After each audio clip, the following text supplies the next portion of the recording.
Cerita Rua Berduka volume ke-7 bagian yang pertamanya kini akhirnya seketika langsung dibuka dengan sebuah potongan panel cerita singkat yang sangatlah luar biasa menarik. Mengingat pada halaman pertama ini kita pun dapat melihat sama-sama tentang seperti apakah kisah perjalanan dari Cray setelah dirinya sudah berhasil menyelesaikan sebuah misi untuk dapat mengantarkan Raja Zebrudia menuju ke dalam negara Toizang. Di mana secara singkat, inilah kejadian menarik yang telah dilakukan oleh Cray selama dirinya masih berada di dalam negara Toizang atau seminggu sebelum dirinya pulang menuju ke dalam negara Zebrudia. Pertama, tepat ketika mereka sudah tiba di dalam negara gurun pasir ini, maka Cray pun seketika langsung menjadi sangat terkejut. Karena faktanya, kondisi di dalam negara Toizang ini ternyata sangatlah berbanding terbalik dengan kondisi di dalam negara mereka. Mengingat Toizang merupakan sebuah negara gurun pasir yang sekarang terkenal sangat miskin. Bahkan banyak sekali rakyatnya yang sekarang hidup di jalanan dan juga hidup sebagai pengemis. Tidak hanya itu, karena di dalam negara ini hampir tidak ada sumber air yang saat ini bisa diminum. Jadi jika negara mereka tidak hujan, maka para penduduknya otomatis menjadi kesulitan untuk bisa minum. Kedua, setelah melihat kondisi menyedihkan dari rakyat yang ada di negara Toizang ini, maka di saat yang bersamaan itu, Cray pun seketika langsung terpikirkan sebuah ide bahwa dia akan menciptakan sebuah sumber kehidupan dengan menggunakan ekor ke-12 dari Mother Fox yang sekarang baru saja dia dapatkan. Dengan cara menanam ekor rubah itu tepat di tengah kota gurun pasir ini. Karena pada dasarnya, ekor ke-12 ini adalah item langka dari para dewa. Jadi sudah jelas ekor ke-12 ini memiliki kekuatan kehidupan yang sangat besar jika item itu dikubur di dalam tanah. Yap, setidaknya itulah pemikiran dari orang lain dan juga pemikiran dari teman-temannya yang kebetulan saat itu sedang melihat Cray melakukan proses penguburan dari ekor yang ke-12. Tapi kenyataannya alasan yang sebenarnya bukanlah seperti itu. Alias ucapan dari kalimat di atas adalah sebuah kesalahpahaman dari teman-temannya, bukan ucapan dari Cray. Mengingat alasan yang sebenarnya adalah sebagai berikut. Yaitu, Cray tidak suka membawa dan juga Cray tidak suka menggunakan semua relik-relik yang kuat. Jadi, karena Kru Sargent tidak mau diberikan ekor ke-12 ini sama seperti Lucia, maka Cray pun malah memutuskan untuk bisa membuangnya daripada dirinya membawa pulang ekor ke-12 itu. Atau simpelnya, Cray terlalu malas untuk dapat bisa membawa benda-benda yang kuat. Jadi pada momen ini, Cray pun malah membuang ekor ke-12 dari Mother Fox itu. Ketiga, setelah beberapa hari ekor itu ditanam, maka tiba-tiba saja ekor dari Mother Fox ini kini seketika langsung menjadi tumbuh menjadi sebuah hutan lebat mirip seperti pada gambar ini. Hingga mulai dari saat itulah, kondisi dari negara Toizang sekarang langsung berubah menjadi banyak sekali air dan juga banyak sekali sumber makanan dari hutan. Gara-gara ini, maka secara otomatis Cray pun sekarang langsung dipuji, serta Cray pun langsung diagungkan oleh para penduduk dari kota Toizang. Mengingat mereka pun sempat menganggap bahwa Cray adalah orang yang sangat hebat. Berdasarkan hal itu, Cray pun akhirnya langsung menjelaskan kepada mereka bahwa untuk dapat bisa mempertahankan kemakmuran yang ada di dalam negara Toizang, maka mereka pun harus memberikan persembahan berupa sebuah makanan aburage menuju ke dalam pohon utama. Karena dengan cara seperti itulah, maka menurut Cray, dewa penguasa dari hutan lebat ini nantinya tidak akan marah kepada mereka. Yap, lagi-lagi ini adalah sebuah kesalahpahaman. Karena Cray meminta para warga untuk dapat bisa memberikan sesajen kepada pohon. Sebenarnya tujuan utamanya adalah untuk diberikan menuju kepada Sister Fox. Karena dengan cara seperti itu, atau dengan cara memberikan sesajen aburage menuju kepada Sister Fox, maka sudah jelas mereka pun otomatis langsung bisa menjadi sangat senang. Serta para demon pun tidak akan mencoba lagi untuk dapat bisa menyerang manusia dan juga untuk bisa mengambil ekor dari ibunya. Mengingat pada dasarnya mereka semua adalah anggota klan dari Dewa Rubah. Jadi secara tidak langsung mereka pun sekarang terlihat menjadi sangat senang karena pada akhirnya ada yang menyembah mereka.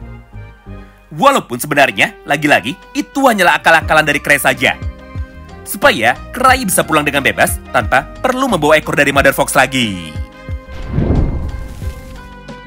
Nah, mulai dari sanalah keluarga dari para demon, yaitu Sister Fox dan juga Brother Fox, sekarang mereka pun akhirnya langsung berdamai dengan Cray.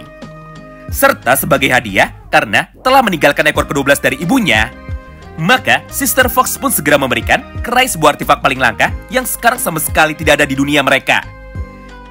Yaitu sebuah relik langka untuk bisa berkomunikasi yang disebut dengan relik handphone. Di mana secara garis besar, handphone yang diberikan oleh Sister Fox kepadanya, fungsinya sangatlah mirip sekali dengan handphone yang sekarang ada di dalam dunia nyata. Di satu sisi, Cry bisa melakukan chatting dengan para anggota keluarga Demon Fox. Baik itu melalui pesan suara alias telepon, pesan gambar, ataupun pesan tulisan. Sedangkan di sisi lainnya, dengan adanya handphone yang diberikan kepada Cry, maka menurut keluarga dari para Demon Fox, mereka pun jadi bisa dengan mudah untuk dapat menghubungi Cry jika nantinya mereka membutuhkan bantuan. Karena sekali lagi, menurut keluarga dari para demon, Cry adalah manusia yang sangat kuat dan juga dia pun adalah manusia yang sangat pintar. Bahkan secara tidak langsung, Cry pun sekarang telah dianggap sebagai master dari para anggota kelompok Demon Fox. Alias, Cry adalah ketua baru dari para demon yang sekarang sangat bisa diandalkan. Gampangnya, setelah saat ini mereka semua sudah berdamai, maka Brother Fox dan juga Sister Fox sekarang sudah menjadi familiar alias menjadi peliharaan dari Cry. Walaupun kenyataannya, Cry pun sama sekali tidak berniat untuk dapat bisa mengakui semua hal itu. Nah, singkat cerita, setelah acara tanam pohon kehidupan di dalam negara Toizang sekarang semuanya sudah selesai, maka pada kesempatan ini, Shin pun akhirnya kini seketika langsung berpindah menuju ke dalam negara Zebrudia lagi. Di mana tepat di saat Cry sedang bersantai di dalam ruangannya, maka tiba-tiba saja Cry pun sekarang langsung mendapatkan sebuah panggilan dari anggota pihak kerajaan bahwa raja mereka sekarang sangat ingin bisa bertemu dengan Cry untuk dapat membicarakan sesuatu. Kemudian setelah Cry saat ini sudah bisa tiba di dalam istana raja, maka tanpa pikir panjang Cry pun langsung bertanya seperti ini menuju kepada raja, yaitu apakah yang sekarang diminta lagi oleh raja. Di satu sisi, Cry sudah melakukan tugasnya dengan benar tanpa ada satupun anggota mereka yang terbunuh.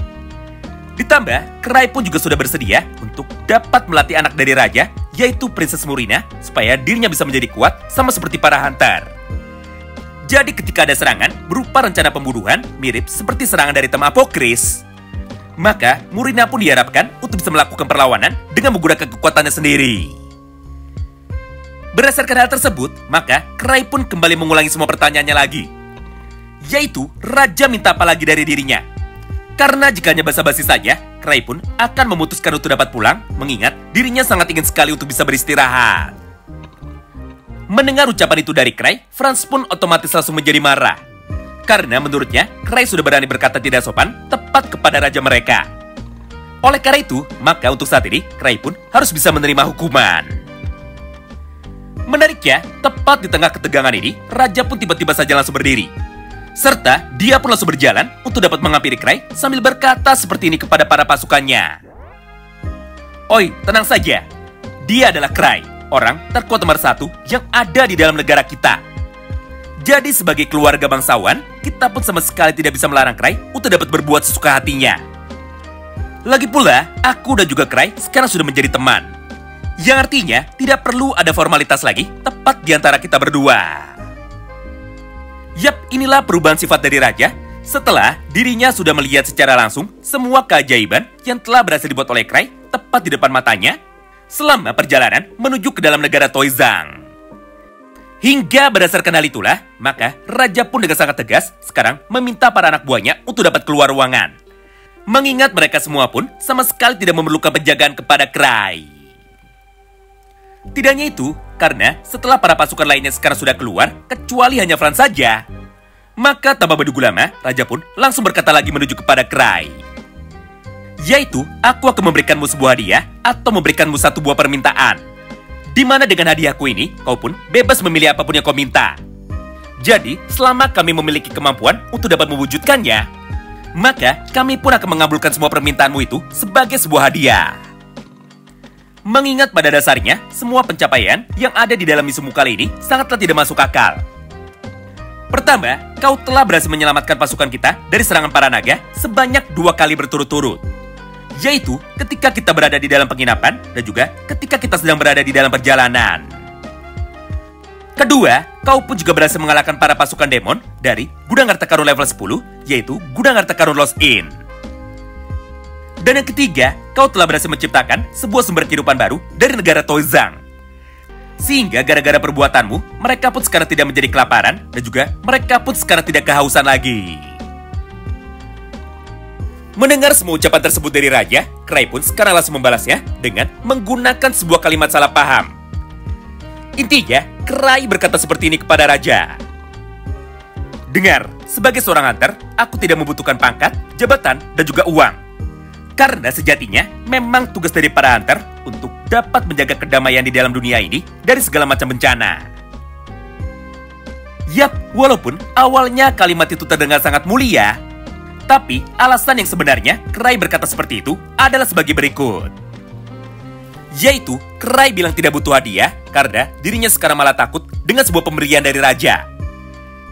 Sederhananya, jika Krai mendapatkan penghargaan dari raja lagi, dan juga jika perbuatan dari Krai disebarkan menuju ke dalam seluruh dunia, maka secara otomatis semua orang pun nantinya akan bisa tahu tentang semua kehebatan dari Krai. Padahal menurut Krai, dirinya bisa menyelesaikan semua masalah karena dirinya sekarang hanya beruntung saja.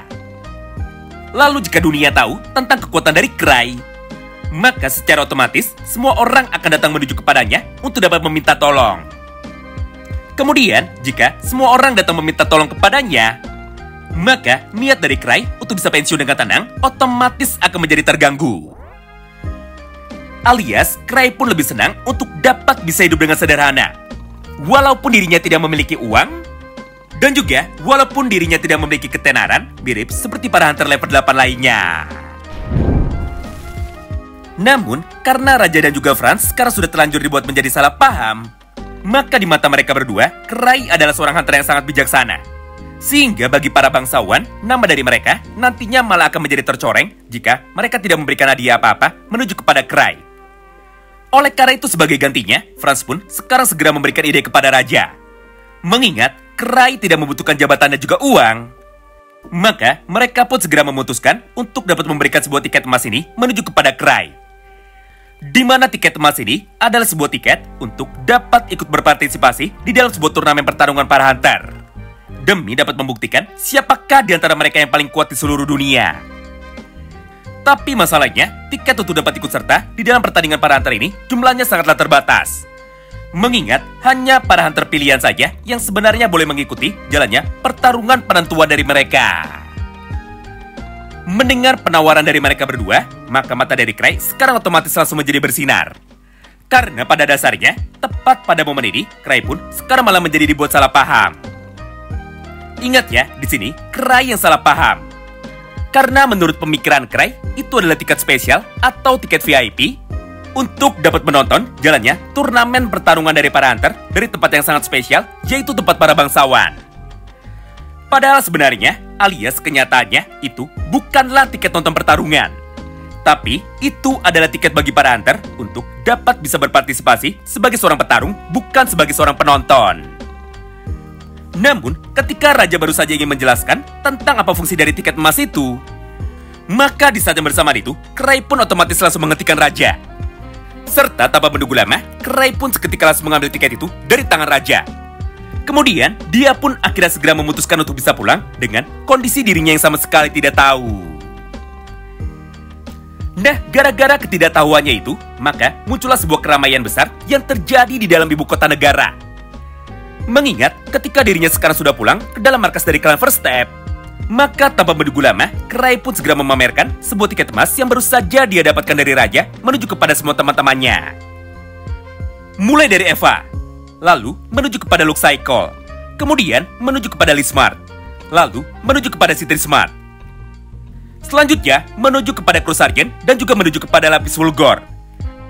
Bahkan sampai dengan menuju kepada Gar dan juga menuju kepada Rosemary. Intinya, Krai di sini bertingkah seperti anak kecil yang baru saja mendapatkan sebuah hadiah. Mengingat pada momen itu, dia pun terlihat sangat senang. Sampai dia pun segera memamerkan sebuah tiket emasnya itu yang dianggap oleh Krai sebagai sebuah tiket VIP untuk dapat menonton pertarungan dari para hunter yang kebetulan diadakan di dalam negara Zebrudia. Gara-gara itulah, semua orang yang didatangi oleh Krai sekarang langsung menjadi bertanya-tanya. Yaitu, apakah benar saat ini mereka tidak salah dengar? Mana mungkin Cry yang selama ini memutuskan untuk tidak terlibat di dalam semua kegiatan pertarungan, sekarang justru malah mengambil inisiatif untuk dapat bisa ikut berpartisipasi di dalam turnamen pertarungan dari para hunter. Sehingga mulai dari detik itu, semua warga negara Zebrudia otomatis langsung menjadi sangat bersemangat. Mengingat ini adalah satu-satunya kesempatan bagi mereka untuk dapat bisa melihat secara langsung tentang seperti apakah kehebatan sebenarnya dari hunter terkuat level 8 yang selama ini selalu saja merahasiakan semua kekuatannya.